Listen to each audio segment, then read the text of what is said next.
I used to believe that love, real love, was a fortress, solid, unmoving, built to last through time and trial. That once the vows were spoken and the rings exchanged, something immutable took root beneath your skin. Love would be enough. It had to be. For years, I lived in that certainty.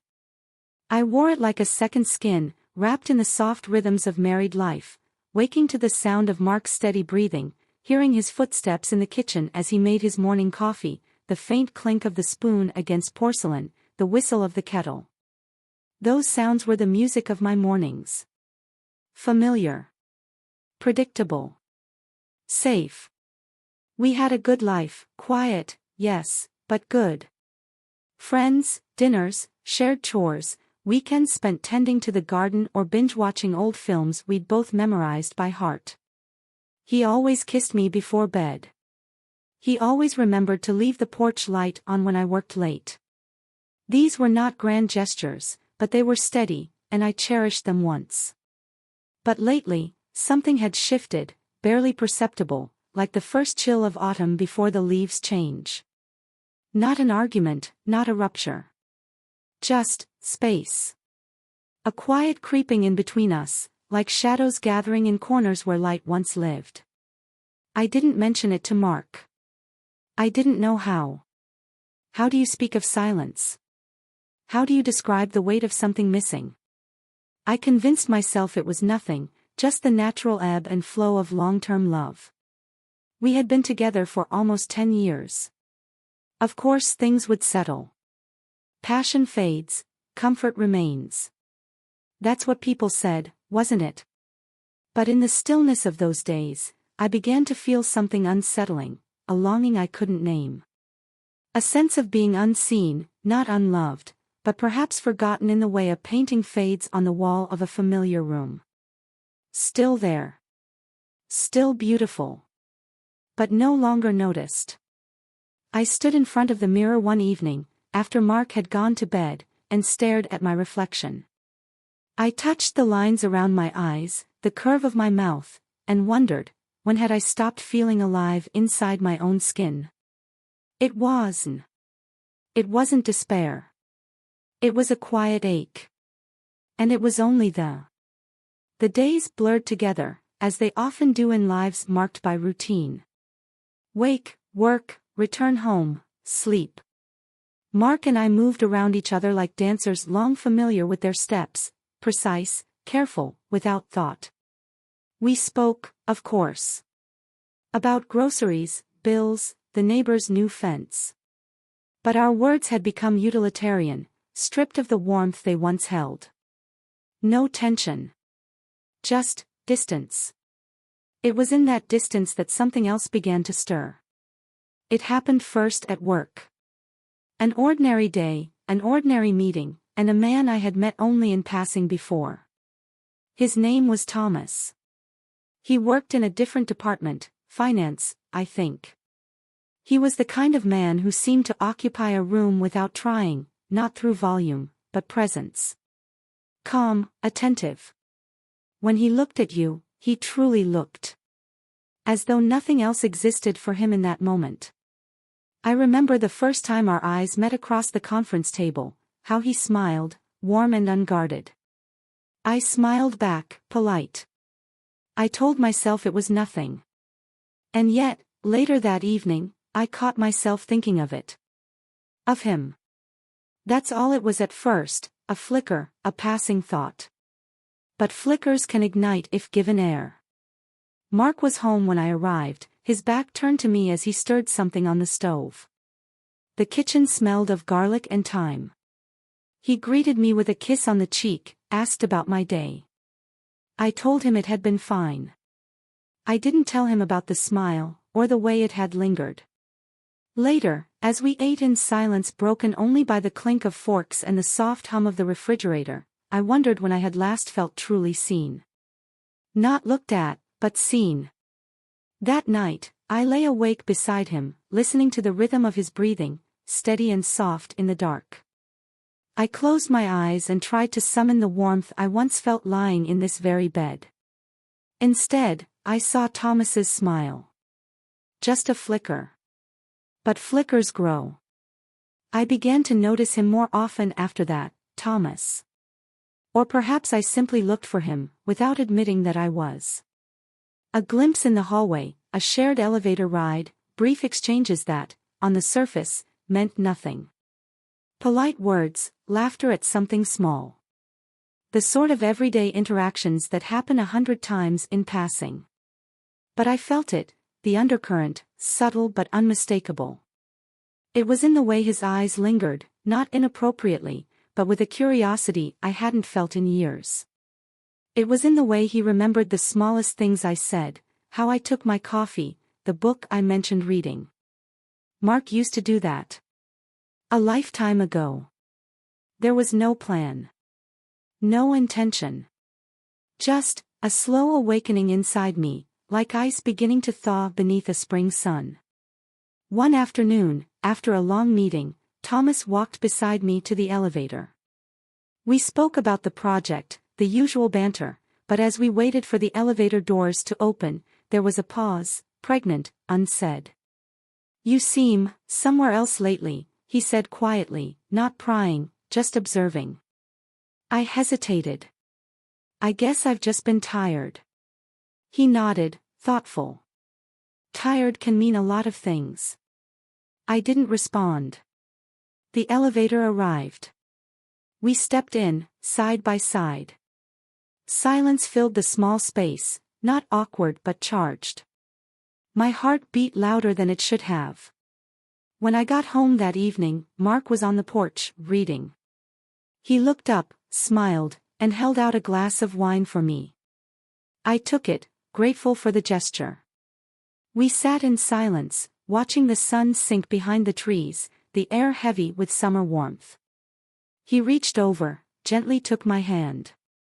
And I wondered, what was wrong with me? Why wasn't this enough anymore? I looked at our entwined fingers, at the man I had promised my life to. And still, beneath the warmth of his touch, I felt the echo of something else, something stirring beneath the surface, asking to be known. Not love. Not yet. But the desire to feel something I had lost. There are moments in life when you sense a door opening, not with a creak or a grand gesture, but a subtle shift in the air. You stand before it, knowing you could turn away, that you should, and yet, your hand lingers on the handle. It was late. The office had emptied out hours ago, but I stayed behind to finish reports, or at least that's what I told myself. In truth, I wasn't working. I was waiting. Or hoping. For what, I wasn't sure. I heard footsteps in the corridor, measured, unhurried.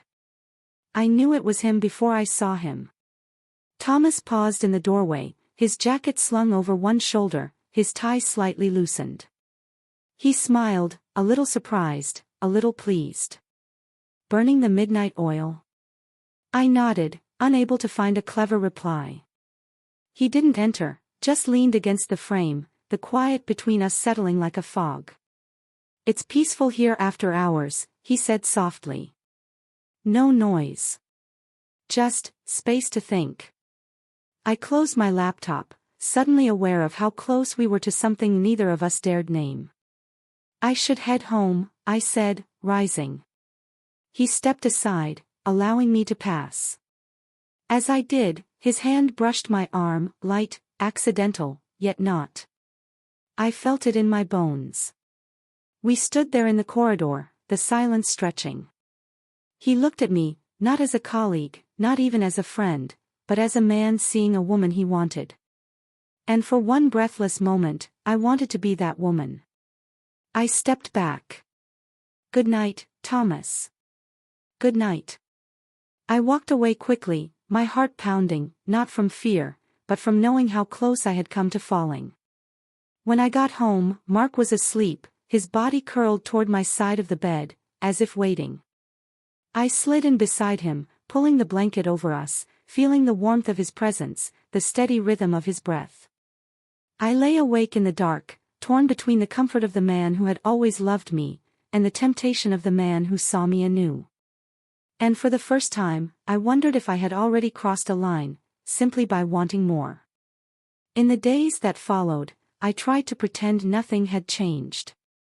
I clung to routine like a lifeline, waking early, preparing Mark's coffee the way he liked it, forcing a smile during our quiet breakfasts, listening as he spoke about weekend plans and weather forecasts. On the surface, I was the same woman. Wife. Companion. Constant. But beneath that, a storm was gathering. I felt it in the way my thoughts wandered, unbidden, toward moments that hadn't happened yet but felt inevitable. I caught myself checking my appearance before work with a care I hadn't bothered with in years. I wore perfume Mark once said he loved, and hated that it wasn't him I was thinking of when I sprayed it on my neck. Thomas and I continued our dance, brief glances, conversations that hovered on the edge of something more. It was all unsaid, yet it filled every inch of the air between us. And then, the evening came that would change everything. A company event, casual, informal, laughter echoing through a rooftop terrace strung with lights. The city glittered below, and the sky above was deep and endless. I arrived late. He was already there, his gaze finding me within seconds. We didn't speak much. Didn't need to. It was in the way his hand brushed mine as he passed me a drink, in the way his eyes lingered too long. No one else seemed to notice, but I felt exposed, as if every breath I took was a confession. Later, we found ourselves alone on the rooftop's edge, away from the others. The city lights stretched below us, indifferent to the decisions made under their watch. "You don't have to say anything," he said quietly. "I just needed to be near you." I looked at him, at the man who had awakened something long dormant in me. I wanted to speak, to deny, to explain. Instead, I did nothing. But my silence spoke volumes. We didn't kiss. We didn't touch. But I knew, in that moment, the choice I had refused to make was already made. When I returned home, the house was dark, save for the small lamp in the living room where Mark had waited, dozing lightly in his chair, a book open on his chest. I stood in the doorway, watching him, this man who had been my home, my safety. My husband.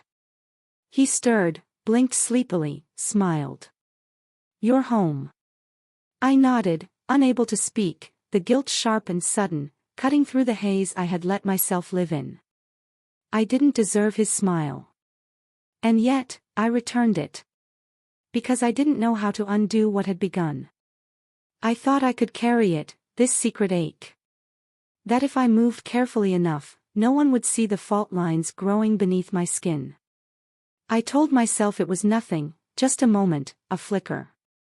Something I could bury. But guilt is not something you bury. It's something that burrows. Mark didn't notice at first. Or maybe he did, but chose not to ask.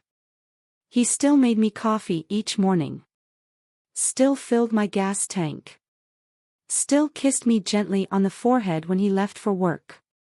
Kindness, always kindness. And it tore at me in ways I couldn't explain. I found myself flinching under his gaze, not from fear, but from the unbearable weight of his trust. Each word he spoke was a splinter, each smile a wound. I loved him. I did. And yet, I had let another man live in my thoughts, my heart, a man I barely knew, and yet one who made me feel as though I had woken from a long, quiet sleep. Thomas didn't push. He never asked for more. But every time our paths crossed, I felt it, the possibility of what we hadn't yet done. A future glimpse through a crack in the present. One afternoon, Mark suggested a weekend trip, just the two of us, to the lake where we had honeymooned. "We could use some time away," he said, touching my hand with a softness that undid me. I agreed, forcing a smile, my heart splintering at the edges. I wanted to go. I wanted to feel again what we once had. But I was no longer sure that version of us still existed. At the lake, the air was crisp with memory. We walked the old trails, sat by the fire, shared stories we had told a dozen times. It was familiar, comfortable, but in that comfort, I felt like a ghost. Present in body, absent in soul. That night, I lay beside him, staring at the wooden beams of the cabin ceiling. He reached for me in his sleep, as he always did, his hands seeking mine. I held it, tears burning behind my eyes. Because I no longer knew who I was holding on to. Or who I was letting go. The lake was still in the morning, a mirror of the sky. Mark was already awake, standing on the dock, his silhouette dark against the rising sun. I watched him from the window, his stillness stirring something deep inside me, regret, love, confusion. All of it tangled, impossible to name. We spent the day in gentle silence, as though neither of us wanted to disturb the fragile peace we'd managed to build in those few days away. I caught him watching me sometimes, his eyes soft, searching. I wondered if he could sense it, that something had shifted, that I was no longer whole in the way I once was. When we returned home, reality pressed in like a weight. Messages waited. Responsibilities. And Thomas. His name lit up my screen one evening, just a message, a simple question, "Are you okay?" I stared at it for a long time, fingers hovering over the keyboard. My heart ached, not for him, not for Mark, but for the part of me I had lost somewhere between them. I answered, "I don't know." We met again, not planned, but not accidental. A quiet cafe. No grand declarations, no touches. Just eyes that held too much, and words too careful. "I don't want to be the reason you break something," Thomas said softly. "You're not," I replied, voice shaking. It was already breaking. But the truth was more complicated. Nothing had broken, only changed. And change is its own kind of loss. I went home to Mark that evening, finding him asleep on the couch, a book still in his hands. I sat beside him, watching the rise and fall of his chest, the calmness in his face. This man who had loved me without question, without pause. Tears fell silently, staining my hands. I loved him. I wanted something else. I didn't know how to have both. I didn't know who to be without losing one or the other. And so, I waited in that quiet space between two lives, unable to leap, unable to stay. Caught in the stillness before the fall, with no answers, only the unbearable weight of choice.